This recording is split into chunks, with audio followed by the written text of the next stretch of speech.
할렐루야. 사랑하는 성도 여러분, 지난 한 주간 동안 잘 지내셨습니까? 다시 만나서 대단히 반갑습니다. 오늘도 저는 마가복음 말씀을 전하도록 하겠습니다. 오늘 말씀은 마가복음 15장 1절에서 15절입니다. 마가복음 15장 1절에서 15절. 그리고 제목은 선택은 결과를 낳는다. 선택은 결과를 낳는다. 이런 제목으로 말씀을 전하도록 하겠습니다. 꼭 본문을 두 번쯤 읽으시고 말씀을 들으시면 좋겠습니다. 요즘 코로나 사태로 우리가 잘 알듯이 사람들의 삶에 많은 변화가 있습니다. 그동안 정신없이 살다가 이제 삶의 브레이크가 걸리고 잠시 쉬게 되는 브레이크 타임, 독일 말로는 파우세, 휴식 시간을 갖게 되었습니다. 사람들은 전혀 기대하지 않았던 이렇게 쉼을 갖게 되므로 어떤 사람은 그동안 못 읽었던 책을 읽기도 하고, 어떤 사람은 자기가 좋아하는 것들을 이렇게 찾아서 하기도 하고, 또 어떤 사람들은 하고 싶었던 공부를 하기도 합니다. 또 억지로 주어진 휴식이고 또 어려운 상황이기는 하지만 평생 스스로는 갖지 못하는 귀한 시간에 양질의 시간을 보내는 사람들도 있습니다. 제 집사람은 요즘 구약학 신학 책들을 읽고 또 히브리어, 헬라어 알파벳을 공부하고 있습니다. 그런가 하면 집에 갇혀 있는 동안 제일 많이 하는 것이 TV 시청, 또 영화나 드라마 시청, 그런가 하면 인터넷 서핑을 많이 하게 됩니다. 저는 얼마 전 독일에서 제작된 Dark, D-A-R-K라는 드라마를 시청하게 되었습니다. 시간 여행을 하는 것을 배경으로 만들어진 드라마인데, 독일의 한 마을에 과거에 살았던 사람들의 잘못된 선택, 또 그 결과 행해진 일들 때문에 현재 주민들이 많은 문제를 겪고 문제 속에 있게 됩니다. 그래서 현재 상황을 과거로 돌아가서 바꿔보려고 하는 그 내용이 드라마 내용입니다. 저는 그 드라마를 보면서 많은 생각을 하게 되었습니다. 우리의 선택으로 행해진 행동에는 반드시 그 결과가 따르고, 또 지금 내가 선택한 행동이 미래에 반드시 영향을 미칠 수 있겠구나 하는 생각을 하게 되었습니다. 그러면서 정말 조심하며 살아야 되겠구나. 무슨 행동을 하든지 무슨 일을 하든지 옳은 선택을 하면서 조심하며 살아야 되겠다, 이런 생각을 하게 되었습니다. 요즘 나비 효과, 버터플라이 이펙트라는 말을 자주 사용합니다. 이것은 한 작은 행동이 미래에 큰 영향을 미치게 된다는 그런 이론입니다. 이 말은 미국의 기상학자가 브라질에서 나비가 한 날개짓이 미국 텍사스에 돌풍을 일으킬 수 있는가? 라는 질문을 하면서 인용되기 시작한 말입니다. 이제 이 나비 효과라는 이 단어는 기상에서뿐만 아니라 사회와 경제 등 많은 영역에서 사용되는 이론으로서 한 사람의 행동이나 어떤 한 사건이 결국에 큰 영향을 미치게 된다는 뜻으로 사용하고 있습니다. 제 아버님은 지금으로부터 한 65년 전에 시골에서 총각 선생으로 지내고 있었습니다. 아버지의 학급에 한 학생이 있었는데 그 학생의 언니가 지금 제 어머니가 되었습니다. 만약 그때 아버지가 그 학교에 있지 않았다면 아마 저는 없었을 것이고, 또 저를 통해서 생겨난 제 아들과 제 딸도 없었을 것입니다. 그러면 또 제 아들과 딸들이 낳을 손주들도 없게 될 것입니다.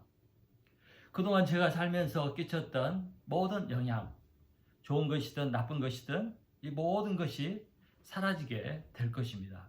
이렇게 생각을 하면 선택, 또 그 결과로 취해진 행동 하나하나가 얼마나 중대하고 또 심각한지 이게 알 수가 있습니다. 현재 모든 상황은 과거 사람들의 선택에 의한 결과이고 또 우리의 선택은 미래의 필연적인 결과를 낳게 될 것입니다. 바로 오늘 말씀은 이 선택에 관한 말씀입니다. 또 그 선택의 결과로 발생하게 되는 문제에 대한 말씀입니다. 우리가 왜 매 순간 올바른 선택을 해야 하는지 그 중요성에 대해서 생각해 보려고 합니다. 옛날 제가 어렸을 때 금성사, 지금의 LG죠. LG에서 TV 선전을 하면서 한 번의 선택이 10년을 좌우한다. 이런 광고 카피를 사용했습니다. 또 성경 말씀에는 이런 말씀이 있습니다. 심은 대로 거둔다. 또 한국 속담에도 이런 속담이 있습니다. 콩 심은 데 콩 나고 팥 심은 데 팥 난다. 다 비슷한 내용입니다. 내가 현재 거두는 열매, 내가 지금 겪고 있는 현실, 또 상황, 이것이 좋은 것이든 나쁜 것이든 대부분 내가 과거에, 전에 선택해서 행동했던 결과물입니다. 과거 내가 무엇을 뿌렸던 그 결과물입니다. 그래서 사람들은 무슨 나쁜 일이 생기면 과거에 했던 행동과 선택을 후회를 합니다. 아이고, 그때 그렇게 하지 말았어야 되는데, 그때 이렇게 했어야 되는데 하면서 후회를 합니다. 반면 정말 잘했구나 하는 것도 있습니다. 이처럼 선택은 중요한 것입니다. 오늘 본문을 읽어보면 선택을 잘못한 두 종류의 사람들이 나옵니다. 선택할 기회가 주어졌는데 올바른 쪽을 선택한 것이 아니라 잘못된 것을 선택한 사람들입니다. 이들은 자신들에게 주어진 귀중하고 심각한 선택의 기회에서 어리석고 악한 선택을 한 사람들입니다. 그 결과는 참으로 비참합니다. 첫째는 빌라도였습니다. 1절을 보십시오. 15장 1절을 보면 종교 지도자들과 공회 회원들은 공회에서 재판을 마친 다음 예수를 빌라도에게 넘겼습니다. 이들은 이미 예수님에게 사형 선고를 내렸지만 예수님을 사형시킬 수가 없었습니다. 왜냐하면 당시 이스라엘은 로마의 식민지였고 사형 집행은 오직 로마 제국의 권한이었기 때문입니다. 그래서 이들은 빌라도의 도움이 필요했습니다. 빌라도가 예수에게 사형을 선고해주고 집행을 할 때만 그들은 예수를 죽일 수 있었기 때문입니다. 이제 예수님의 목숨은, 예수님의 운명은 빌라도의 손에 달려있는 상황이 되었습니다. 자, 2절부터 5절을 보시기 바랍니다. 2절에서 5절을 보면 빌라도는 직접 예수님을 신문했습니다. 그리고 종교 지도자들이 고발하는 내용도 다 들었습니다. 상황과 증언을 다 들어본 결과 빌라도는 예수님이 무죄하다는 것을 알았습니다. 왜 종교 지도자들이 예수님을 죽이려 하는지 그 이유도 알았습니다. 여러분 10절을 보십시오. 10절을 보시기 바랍니다. 이는 그가 대제사장들이 시기로 예수를 넘겨준 줄 알미러라. 종교 지도자들이 예수님에게 사형 선고를 내린 이유는 예수님에게 중대한 범죄가 있어서가 아니라 그들의 시기심 때문이라고 말씀하고 있습니다. 시기심은 미움과 증오를 낳습니다. 이 미움과 증오가 극도에 이르면 살인 충동을 일으키고 할 수만 있으면 그 사람을 제거해버리고 싶은 마음이 들게 됩니다. 빌라도는 이들이 극도한 시기심에 사로잡혀서 무지한 사람 예수를 제거하려고 한다는 그 음모를 알았습니다. 또 14절을 보시기 바랍니다. 14절 보면 사람들이 예수님보다 바라바를 선택했을 때 빌라도는 어찌미냐 무슨 악한 일을 하였느냐 하며 그의 답답한 마음을 표현했습니다. 이런 답답함은 어떤 사실이 왜곡될 때 나타나는 그런 마음입니다. 예수는 죄가 없고 당연히 백성들이 예수를 선택해야 하는데 그렇지 않으니까 빌라도가 너무 답답했던 것입니다. 15절을 보면 더욱 확실하게 빌라도의 잘못이 나옵니다. 15절을 보십시오. 빌라도가 무리에게 만족을 주고자 하여 바라바는 놓아주고 예수는 채찍질하고 십자가에 못 박히게 넘겨주니라. 이 말씀을 보면 빌라도는 예수님의 무죄함을 알면서도 무리들의 입맛을 맞춰주고 이를 통해 자신의 권력을 유지하기 위해서 악한 쪽을 선택했습니다. 빌라도는 예수님의 무죄함을 알았기 때문에 예수님을 석방해 줘야 했습니다. 또 그에게는 이렇게 할 만한 권한과 권력이 있었습니다. 빌라도는 올바른 판결을 위해서 그 판결 자리에 앉아 있는 것입니다. 그는 정의와 공의를 선택하고 집행해야 할 그런 자리에 앉아 있는 사람입니다. 그럼에도 불구하고 그는 예수님의 무지함을 알고도 풀어주지 않았습니다. 사람을 살릴 수 있는 그런 권세가 있었지만 그 권세를 옳은 일에 쓰지 않고 사람을 죽이는 데 사용했습니다. 그는 진리를 택하기보다 악을 선택하였습니다.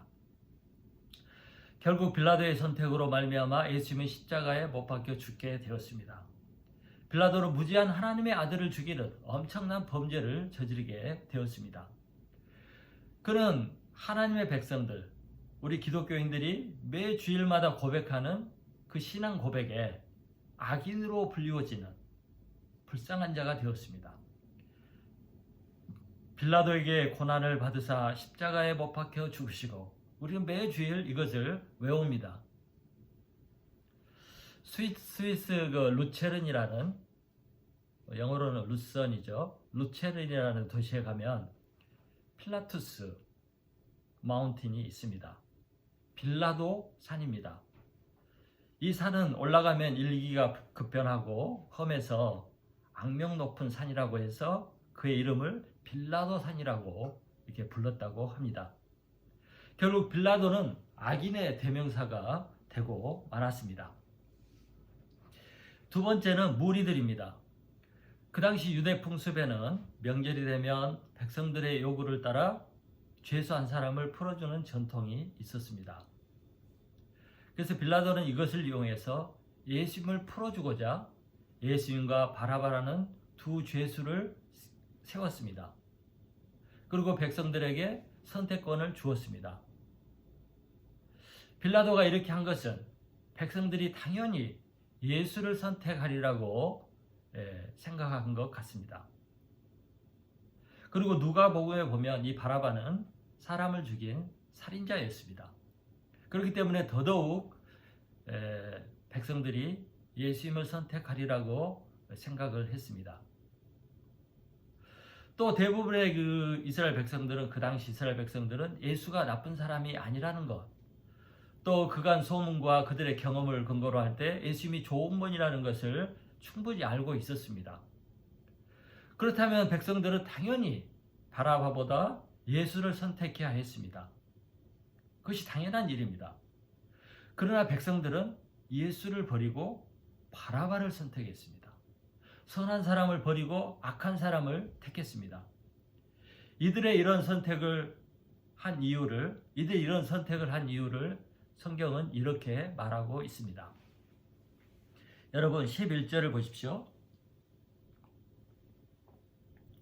11절을 보면 그러나 대제사장들이 무리를 충동하여 도리어 바라바를 놓아달라고 하게 하니 이들이 예수를 버리고 바라바를 선택한 것은 종교 지도자들의 충동질 때문이었습니다. 종교 지도자들, 이들의 사주를 받은 백성들은 예수를 십자가에 못 박으라, 십자가에 못 박으라 하고 소리치고 또 소리를 쳤습니다. 왜 그를 죽여야 하는지 정확한 이유도 모른 채 무조건 죽이라고 소리를 질러댔습니다. 결국 백성들은 악한 자들의 왜곡과 선동과 프레임에 놀아난 것입니다. 또 소리치는 분위기에 편승을 한 것입니다. 이것은 자신 스스로의 판단이나 합리적인 생각에서 나온 것이 아니라 남의 선동에 의해서 선택한 결과입니다. 결국 이들의 선택으로 바라바는 놓이게 되고 예수는 십자가에 못 박혀 죽게 되었습니다.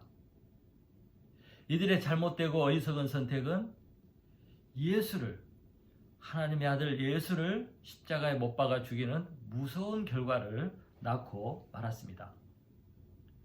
이들은 무슨 짓을 하고 있는지, 무슨 일을 저지르고 있는지 알지도 못하고 엄청난 죄를 저지른 것입니다. 사도행전 2장 37절을 보면 이제 예수님이 죽으시고 부활하시고 승천하신 다음 오순절에 성령이 임합니다. 성령이 임하자 제자들이 담대해져서 이제 복음을 증거하기 시작합니다. 그때 베드로가 예루살렘 백성들에게 아주 파워풀한 메시지를 전하면서 너희가 죽은 예수가 바로 메시아다. 너희가 죽은 예수가 바로 하나님의 아들이었다. 이렇게 메시지를 전하니까 이스라엘 백성들이 다 놀라서 탄식을 하게 됩니다. 형제들아, 우리가 어찌할꼬? 이들은 잘못된 선택으로 저지른 죄에 대해 엄청난 죄의식을 느끼고 후회를 하게 되었습니다. 우리는 이 상에서 빌라도와 백성들의 잘못된 선택, 악한 선택으로 말미암아서 예수님이 죽게 되었다는 사실을 살펴보았습니다. 이들의 악한 선택의 결과는 참으로 무서운 것이었습니다. 이 사실을 통해서 우리는 선택의 중요성에 대해서 심각하게 생각해 보아야 합니다. 여러분, 어떤 선택이든 우리가 선택하고 행동을 하면 반드시 그 결과를 낳게 됩니다. 우리의 모든 행동은 우리가 선택한 결과입니다. 예를 들어서 무엇을 마실까, 무엇을 먹을까, 무엇을 입을까 이런 것부터 시작해서 이 말을 할까 말까, 이리 갈까 저리 갈까, 이것을 볼까 말까 이런 것 등등 우리의 모든 행동은 우리의 선택에 의해서 결정지어진 것입니다. 뿐만 아니라 우리는 우리의 감정도 선택을 합니다. 화를 낼까 참을까, 미워할까 용서할까, 우려하고 슬퍼할까 아니면 기뻐하고 즐거워할까, 이런 감정도 우리 손에 달려 있습니다. 그래서 우리의 행동과 삶은 선택이 없이 이루어진 것은 하나도 없습니다. 만일 내가 선택하지 않았는데 생긴 것이라면 그것은 분명 타인의 선택에 의해서 생겨난 결과입니다. 내가 태어난 것, 내 부모, 내 성, 내 국가, 이것은 내가 선택한 것은 아니지만 누군가의 선택의 결과로 생겨난 것입니다. 그래서 모든 것들은 우리의 선택의, 사람들의 선택의 결과로 생겨난 것입니다. 이처럼 선택이 중요한데 문제는 인간들이 항상 올바른 선택을 하는 것은 아니라는 것입니다. 우리는 때로 악을 선택하거나 불의한 쪽을 선택하거나 어두운 쪽을 택함으로써 그 결과 악한 결과를 낳게 되는 경우들이 종종 있습니다. 창세기 3장에 보면 아담과 하와가 나오는데 하나님은 아담과 하와에게 선악과를 따먹지 말라고 했습니다. 그런데 마귀가 나타나서 선악과를 먹어도 괜찮고 오히려 이 선악과를 먹으면 좋은 일이 생긴다고 했습니다. 아담과 하와는 이 선택의 기로에서 마귀 쪽을 선택하고 선악과를 따먹고 말았습니다. 그 결과 온 인류와 그의 후손들은 죄의 종, 마귀의 종이 되고 하나님의 심판을 받을 수밖에 없는 죄인들이 되었습니다. 그 결과가 참으로 무섭습니다. 또 창세기 12장에부터 나타난 아브라함과 사라가 있습니다. 아브라함과 사라는 상속할 아들이 없었습니다. 그런데 하나님이 아들을 주시겠다고 하시자 그 약속을 따라서 믿음의 여정을 출발하게 되었습니다. 그런데 이들은 약속의 성취가 늦어지자 여종 하가를 통해서 상속자를 낳기로 결정을 했습니다. 그 결과로 얻은 아들이 이스마엘입니다. 이 사람 이스마엘은 아랍 족속과 이슬람 종교의 조상이 되었습니다. 이들의 선택의 결과가 얼마나 세계에 무서운 영향을 끼쳤는지 우리는 지금도 실감하고 있습니다.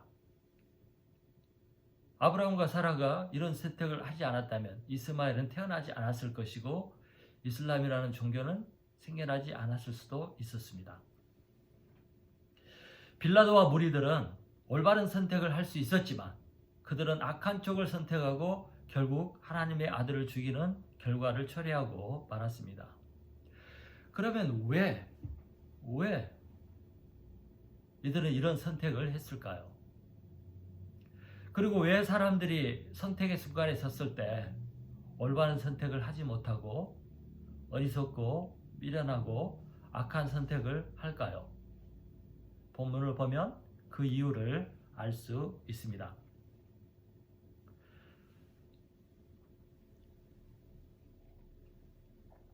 첫 번째 이들이 잘못 선택한 이유는 잠깐의 유익에 집착했기 때문입니다. 잠깐의 유익에 집착했기 때문입니다. 빌라도는 예수가 무죄하다는 것을 알았습니다. 종교 지도자들이 왜 예수님을 죽이고 싶어 하는지 알고 있었습니다. 그럼에도 불구하고 그는 예수님을 풀어주지 않았습니다. 왜 그럴까요? 15절에 그 이유가 나옵니다. 15절을 보시기 바랍니다. 빌라도가 무리에게 만족을 주고자 하여 바라바는 놓아주고 예수는 채찍질하고 십자가에 못 박히게 넘겨주니라. 빌라도는 백성들을 만족시키기 위해서 그런 선택을 하였습니다. 자신의 정치적인 평안과 안정과 유익을 위해서 그는 바라바를 선택하고 예수를 십자가에 넘겨주고 말았습니다. 예수를 택했다가는 자신이 잃을 것이 너무나 많고 자신의 삶에 손해가 오기 때문에 그렇게 한 것입니다. 잠깐 악과 타협을 하고 진실을 외면하면 약간의 고통은 있겠지만 그 유익은 크고 오래갈 것이라고 생각했기 때문입니다. 그래서 그는 진실을 외면하고 진실을 버리고 악한 쪽을 선택했습니다. 그러나 그 유익은 잠깐이었고 그의 악과 그 자신이 입은 피해는 영원하게 되었습니다. 성경에 보면 이삭이 나오고 이삭의 두 아들이 나옵니다. 이삭의 두 아들은 큰아들은 에서고 둘째 아들이 야곱입니다. 에서는 장자의 권리와 그에 따른 상속권을 갖고 있었습니다. 그런데 어느 날 그가 배가 너무 고픈 나머지 이 배를 채우기 위해서 이 장자의 명분을 동생 야곱에게 팥죽 한 그릇을 받고 팔아버리고 말았습니다. 그는 배가 고픈데 장자의 명분이 무슨 소용이 있느냐. 배가 고파 죽겠는데 명분과 이상이 밥 먹여주냐. 이런 생각을 하면서 그 중요한 것을 팥죽 한 그릇에 팔아먹고 말았습니다. 결국 동생 야곱이 장자의 축복을 얻게 되고 이스라엘 민족의 조상이 되었습니다. 그러나 에서는 이런 엄청난 축복을 한 번의 어리석은 행동으로 날리고 말았습니다. 밥도 중요하고 돈도 중요하지만 진실과 명분은 더 중요합니다. 그는 그런데 명분보다 밥을 선택하고 말았습니다. 우리는 이 세상에 살면서 진실과 진리의 편을 택하고 공의와 정의의 편을 택하면 많은 손해가 따른다는 것을 잘 압니다. 진리를 택하면 고통이 따르고 때로는 사람들로부터 환영을 받는 것이 아니라 오히려 외면을 당하는 경우도 있습니다. 또 악한 무리들의 엄청난 핍박과 공갈과 공격으로 인해 살기가 어렵게 될 때도 있습니다. 그런가 하면 진리를 택했다가 정의를 택했다가 온 가족이 피해를 입기도 합니다. 자신뿐만 아니라 자식들과 아내와 친족과 친척들이 피해를 입는 경우도 있습니다. 또 그런가 하면 재산을 잃기도 하고 직장을 잃고 삶이 송두리째 빼앗기기도 합니다. 인생이 총치는 경우도 있습니다. 그래서 사람들은 이런 피해나 손해를 보기 싫어서 진리 편이 아니라 진리가 아닌 쪽을 택하기도 하고 불의한 편을 택하기도 합니다. 그것이 악인 줄을 알면서도 거짓인 줄 알면서도 그러면 안 되는 줄 알면서도 사람들이 자신의 안정과 평안과 유익을 위해서 할 수 없이 악과 타협을 하고 악한 쪽을 택하는 경우가 있습니다. 또 어떤 사람은 옳지 않은 일이라도 그것이 지금 당장 나에게 유익이 된다면 악을 택하는 경우도 많이 있습니다.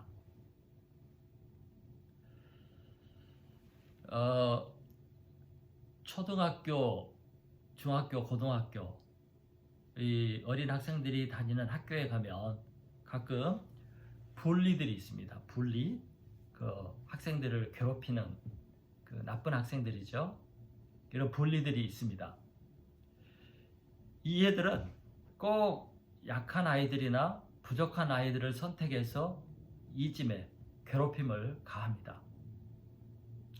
그런데 대부분 학생들이 이런 것을 보고 약하고 괴롭힘 당하는 불쌍한 학생의 편을 드는 것이 아니라 분리 편에 서서 약한 자를 같이 괴롭힙니다. 그것이 살기 편하기 때문입니다. 이것을 영어권에서는 영어로 peer pressure라고 합니다. 어떤 동료 의식입니다. 그 그룹에 속하지 않으면 자신도 피해를 보거나 왕따를 당할까 두렵기 때문에 그쪽을 선택하는 것입니다. 우리가 잘 아는 작가 이문열 씨의 소설을 보면 우리들의 일그러진 영웅이라는 책이 있습니다. 이 책에도 이런 내용이 나옵니다. 인간들에게는 모두 다 이런 연약함과 죄성이 있는 것 같습니다. 그래서 사람들은 잠시의 유익과 편안을 위해서 악을 선택하고 악을 따르는 경우가 많이 있습니다. 두 번째, 사람들이 또 이들이 잘못 선택한 이유는 사람들의 무지 때문입니다. 무지. 이스라엘 백성들은 진실이 무엇인지 거짓이 무엇인지 구별을 못했습니다. 쉬운 말로 똥인지 된장인지 구별을 못했습니다. 이들은 무엇이 악이고 무엇이 선인지 누가 악하고 누가 선한지 구별을 못했습니다. 결국 이들은 지도자들의 선동에 따라 악한 바라바를 택하고 선한 예수님을 버리고 말았습니다. 이들은 무지해서 악한 의도를 가진 악한 종교 지도자들에 의해 조종을 당하고 이용을 당하고 말았습니다. 그 결과 그들은 예수님을 죽이는 미련하고 악한 선택을 하고 말았습니다.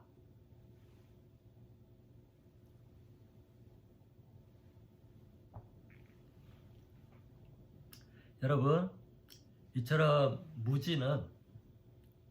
무지한 선택을 낳게 됩니다. 무지하면 남에게 이용을 당합니다. 또 선동을 당합니다. 그리고 악의 편에 서게 되고 악한 일에 쓰임을 받게 됩니다. 옛날 독재자들은 백성이 똑똑하고 의식이 깨어나고 진실을 추구하는 것을 원치 않았습니다. 백성들이 무지해야 자신들 마음대로 할 수 있었기 때문입니다. 그래서 과거 시민들이 교육을 받지 못해 무지할 때 자신을 마음대로 할 수가 있었습니다. 그런데 요즘 젊은 사람들은 정말 똑똑합니다. 공부도 많이 하고 또 합리적이고 과학적인 교육을 받아서 생각이 논리적이고 합리적이고 매우 이성적입니다. 이 젊은 사람들은 무조건 믿지도 않습니다. 또 무조건 따르지도 않습니다. 항상 따져보고 확인을 하고 믿든지 따르든지 하는 사람들입니다. 제가 몬트리올에서 대학생들을 지도할 때 한 번은 어떤 분으로부터 아주 은혜롭고 감동적인 간증을 카톡으로 받았습니다. 이 내용이 너무 좋아서 학생들에게 퍼날렸습니다. 그랬더니 얼마 후에 한 학생으로부터 이런 연락이 왔습니다. 이 간증이 진실입니까? 그리고 그거 확인해 보셨습니까? 제가 이 문자를 받고 잠시 화가 났습니다. 아니, 내용이 좋으니까 그냥 은혜 받으면 되지. 왜 이런 것을 따지지? 이 자식 건방지네? 아주 꼰대처럼 속으로 이런 반응을 했습니다. 그러다가 그 학생의 생각이 매우 옳다는 생각을 하게 되었습니다. 왜냐하면 이 북미 사회에서는 거짓이 용납되지 않고 특히 이곳 학교에서는 근거 없는 레포트나 근거 없는 논문을 쓰면 쓰레기로 취급하거나 범죄로 여기기 때문입니다. 그래서 제가 인터넷으로 조사를 해봤습니다. 그랬더니 이 간증은 오래전에 어떤 사람이 지어낸 것이었습니다. 오래전에 이 간증이 유행처럼 떠돌다가 사라졌는데 또다시 나타나서 은혜로운 간증으로 온 세계 또 한국에 퍼날려지게 된 것입니다. 이 간증은 완전히 지어낸 이야기였고 가짜였습니다. 그래서 저는 그 학생에게 미안하다고 사과를 하고 다시는 그런 일이 없도록 하겠다고 약속을 했습니다. 그리고 다른 학생들에게도 이것이 사실이 아니었다고 다 알렸습니다. 정말 이 시대는 가짜와 가짜뉴스와 가짜 정보가 판을 치는 시대입니다. 심지어 요즘 기자들은 소설을 쓰는 기레기라고 비난을 받습니다. 왜냐하면 이들이 팩트를 찾지 않고 그냥 막 소설처럼 기사를 쓰기 때문입니다. 그래서 정신을 차리지 않으면 이런 것들을 생산하고 이런 걸 통해서 자신들의 유익을 구하는 자들에게 이용당하기 너무 쉽습니다. 선동을 당하고 악한 의도에 이용을 당하게 됩니다. 어떤 사람은 사기를 잘 당하고 속임을 잘 당하는데 무지해서 그렇습니다. 그래서 무지가 어리석은 선택을 하게 만들고 그 결과 죄를 낳게 됩니다. 무지하면 악인과 악한 일에 이용을 당하게 됩니다. 진리를 찾아보려고 하지 않는 그 게으름, 무엇이 팩트이고 무엇이 사실인지 찾아보려고 노력하지 않고 무조건 따르는 경솔한 행동은 반드시 죄를 낳게 됩니다. 그 피해는 고스란히 자신과 또 자신의 후손들이 겪게 될 것입니다. 결론적으로 우리는 올바른 선택을 하고 올바른 행동을 해서 죄를 짓거나 악을 생산함으로 자신과 후대에 피해를 주는 일을 하지 말아야 합니다. 그러기 위해서 우리는 잠시 잠깐 내게 주어지는 유익에 눈이 멀거나 유혹을 받아서는 안 됩니다. 또한 악한 자들의 선동이나 거짓에 속아서 죄를 짓고 후회하는 무지한 사람들이 되어서는 안 됩니다. 여러분, 예수를 믿는다는 것, 크리스찬으로 산다는 것, 기독교인이 된다는 것은 이렇게 하지 않는 사람이 되겠다는 것입니다. 항상 예수님과 같이 진리와 진실편을 택하는 삶을 살겠다고 결단한 사람이 크리스찬입니다. 왜냐하면 예수님이 그렇게 살았고 우리는 이 예수님을 따르고 닮아가는 사람들이기 때문입니다. 무엇보다도 하나님에게는 한 점의 불이나 부정이나 부당이나 거짓이나 악이 없습니다. 그러므로 하나님 편에 선다는 것은 이런 모든 악으로부터 벗어나는 것이고 그렇게 하기 위해 부단히 노력하는 것입니다. 여러분, 우리는 하나님의 자녀입니다. 하나님의 자녀는 세상의 빛과 소금입니다. 어둡고 악한 것을 택하고 그 길을 가는 세상 속에서 우리는 어둠을 몰아내는 빛이 되어야 하고 부패를 방지하는 소금이 되어야 합니다. 그것이 크리스찬의 사명이고 의무입니다. 그런데 지금 세상 사람들은 크리스찬들이 더 어둡고 더 썩어서 냄새난다고 아우성입니다. 하나님을 믿지 않는 자신들보다 더 못하다고 비난을 합니다. 이것은 기독교인들이 잠깐의 유익과 이익을 위해서 그동안 저질러온 불의한 선택들의 결과입니다. 우리 기독교는 지금 빛을 잃었고 짠맛을 잃어버렸습니다.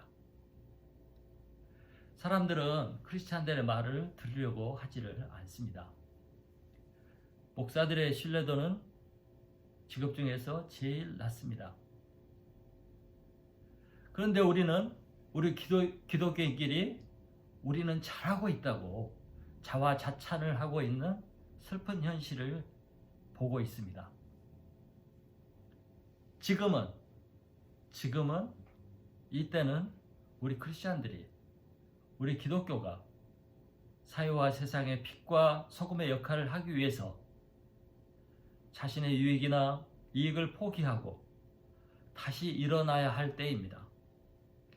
또 알지도 못한 채 무조건 따르는 무지에서 벗어나서 진실과 팩트, 진리를 알기 위해서 더 많은 노력과 더 많은 공부를 하는 수고를 해야 할 때입니다. 우리 크리스찬의 소망은 이 땅에 있지 않습니다. 우리의 소망은 하늘에 있습니다. 우리 크리스찬들은 영원한 유익, 영원한 소망, 영원한 가치를 하늘에 두고 사는 사람들입니다. 이렇게 영원한 것에 소망을 두고 사는 크리스찬들이 될 때 잠시 잠깐의 유익에 자신을 팔아먹지 않고 늘 올바른 선택을 하고 옳은 선택과 옳은 결과를 만들어낼 수 있게 됩니다. 히브리서 11장 24절에서 26절에 보면 히브리서 11장 24절로 26절에 보면 모세의 선택이 나옵니다. 제가 읽어보겠습니다. 믿음으로 모세는 장성하여 바로의 공주의 아들이라 칭함받기를 거절하고 도리어 하나님의 백성과 함께 고난받기를 잠시 죄악의 낙을 누리는 것보다 좋아하고 그리스도를 위하여 받는 수모를 애굽의 모든 보화보다 더 큰 재물로 여겼으니 이는 상주심을 바라봅니다. 여기서 보면 거절하고 그 다음에 좋아하고 이런 말씀이 나옵니다. 한국 성경에는 이 좋아하고 이렇게 나오는데 영어 성경을 보면 choose, 선택했다고 이렇게 나와 있습니다. 그러니까 다른 말로 하면 모세는 바로의 공주의 아들의 자리를 거절하고 하나님의 백성과 권한받는 자리를 선택했다, 그런 말입니다. 그러니까 세상의 축복을 거절하고 하나님의 백성과 권한받는 그 자리를 선택했다는 말입니다.